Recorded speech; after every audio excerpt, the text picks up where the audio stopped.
This has been an absolute mess of a month for one of the world's most polarizing figures, and none other than Kanye West. It all kind of started when Ye decided to wear a White Lives Matter shirt that he apparently planned to sell while he was at a fashion show in Paris. And I mean, this thing is spiraling quickly. So Ye wanted to do interviews kind of explaining why he wore the shirt. He went back and forth with people like Diddy. He went on to Nori's Drink Champs podcast, and Ye immediately got some backlash for some comments he made about George Floyd. He claimed that he was watching a documentary on George Floyd, who was killed unjustly by police officers back in 2020 in Minneapolis, for those who don't remember. Ye's takeaway from the documentary that Derek Chauvin, the police officer that killed George Floyd, his knee, quote, wasn't even on George's neck like that. Here's the problem with that. The medical examiner who ruled Floyd's death a homicide testified during Chauvin's state trial that Floyd's heart disease and drug use contributed to his death, but that the police officer's restraint of his body, pressure of his neck were the primary causes of his death, all right? Chauvin was convicted back in April of 2021 on second and third degree murder, so pretty much what Ye is saying is just legitimately incorrect. He's a huge brand and he's got a huge voice. And when you put something out there in the atmosphere, obviously you're going to make the family of George Floyd upset, which is why a lawsuit has been filed by Roxy Washington, the mother of Gianna Floyd, George Floyd's only daughter and the sole beneficiary of his estate. Washington plans to sue Ye, his business partners, and associates, hold on to that, for harassment, misappropriation, defamation, and infliction of emotional distress. She's seeking $250 million in damages, according to a statement from her attorneys. Kanye's comments are a repugnant attempt to discount George Floyd's life and to profit from his inhumane death. We will hold Mr. West accountable for his flagrant remarks against Mr. Floyd's legacy. Speaking of holding Ye accountable, what about the platform that Ye was interviewed on, which was Drink Champs? Again, a platform that is ran by Nori and DJ FN. So after the interview, Nori immediately tried to clean up his reasoning and his involvement in his decision to even interview Ye in the first place, claiming that Ye threatened producers that he would leave in the first 5 minutes if they cut out any parts of the interview or turned away or stopped recording while he was discussing things like George Floyd. Nori said, I wanted to let the man speak. Later on, I actually checked him about the George Floyd comments. I actually checked him about the White Lives Matter, but it was so later in the episode, I was so inebriated at the time that maybe people looked over it, but I apologize to the George Floyd family. I apologize to anybody that was hurt by Kanye West's comments. I'm sorry. I can sit here and say that's only Kanye West. It's only what he said, but I have a responsibility when I have an audience. When I watched myself, I was embarrassed. I was like, wait a minute. You just let him say that? I'm irresponsible for letting it go. Ye also made other anti-Semitic comments towards the Jewish community in that Drink Champs Nori episode. That episode has since been taken down from YouTube. I'm sure Nori's trying to avoid any legal ramifications for himself and his platform for even interviewing Ye during this time. Ye did a few interviews. He did interviews with Tucker Carlson, other people, other outlets, anybody that would accept him over the last few weeks. And pretty much he's been standing strong, standing firm in his stance and how he feels about certain communities. He's made a lot of comments. And look, in this country, you've got freedom of speech, but there's also freedom from the other side to respond how they see fit. Some of these comments over the last few weeks have led Ye to be dropped by his new lawyer, restricted from Instagram and Twitter, two platforms that Ye has made some of these comments on. He's been dropped by CAA, a prominent Hollywood talent agency that obviously represented Ye. Balenciaga, a company that Ye just loves, that he was working with, even brokered a deal with Balenciaga and Gap. Balenciaga's cut ties with him. We already know about his situation with Gap. And now today we're hearing about arguably the biggest domino to fall and the biggest company to break ties, sever ties with Kanye. Adidas is now walking away from their very lucrative deal with Kanye West. They have terminated his partnership with Ye over his anti-Semitic comments. And according to Adidas, this will impact bottom line by nearly $250 million this year alone.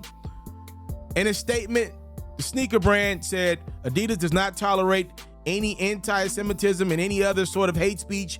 Ye's recent comments and actions have been unacceptable, hateful, and dangerous, and they violate the company's values of diversity and inclusion, of mutual respect and fairness.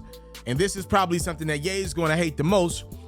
After Adidas severed ties with Ye, that announcement, according to Forbes, makes Kanye West no longer a billionaire. Ye's reported net worth was around $2 billion. The $1.5 billion value of the Adidas deals subtracts Ye from that billion-dollar status, and now he is fighting to keep relationships with companies alive as brands continue to just remove themselves from any type of dealings with Ye. So I want to say this really quickly about Nori, who does a phenomenal job bringing guests on to his Drink Champs podcast, and anybody else out there that has interviewed Ye over the last few weeks, especially the podcast, right? I'm 28 years old.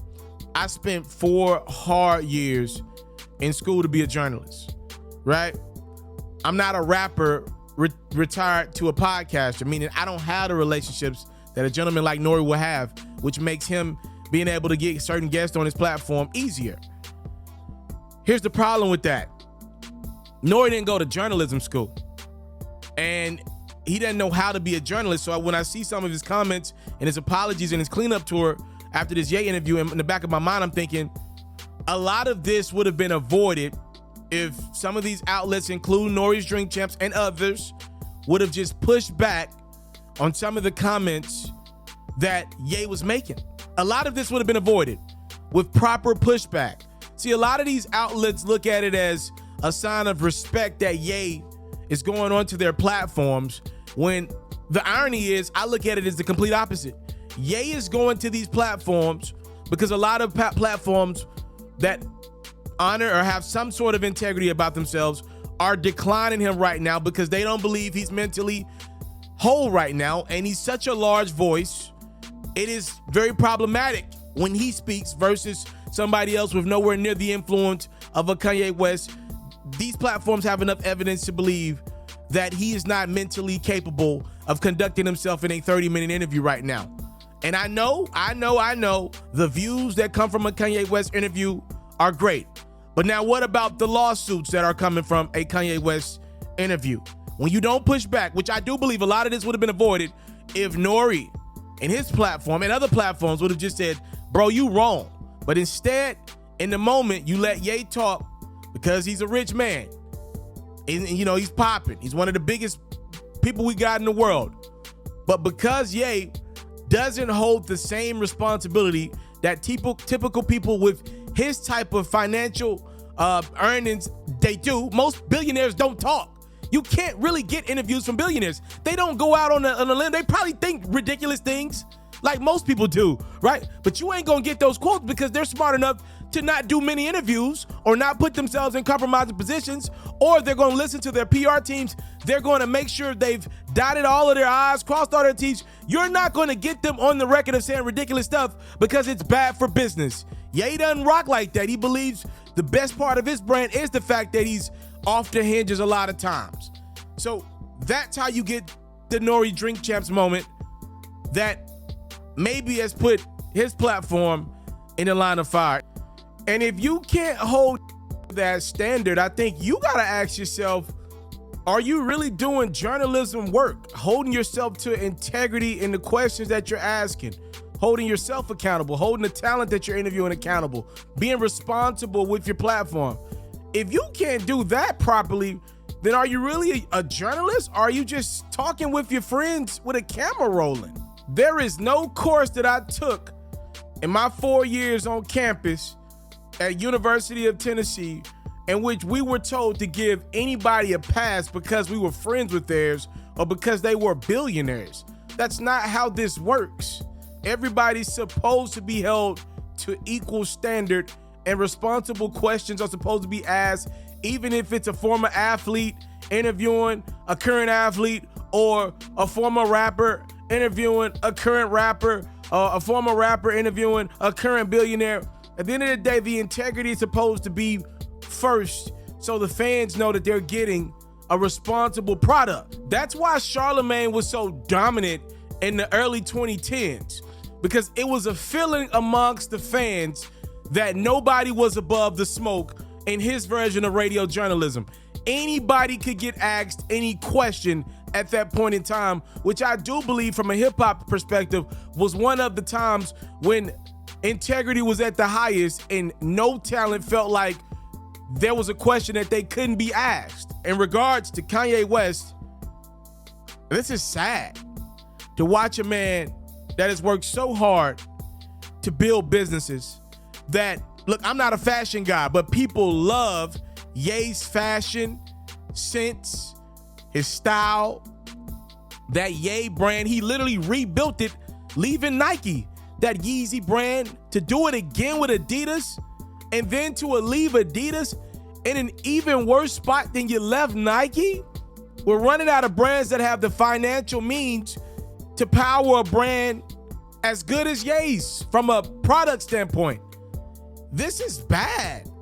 Companies are walking away from relationships with Kanye West because at the end of the day, they just don't believe it's valuable enough to have somebody that can literally raise your stock as far as he could drop your stock in a day, because he seemingly is going off the hinges. It seems like everybody understands the power of Kanye West's voice, except Kanye West sometimes.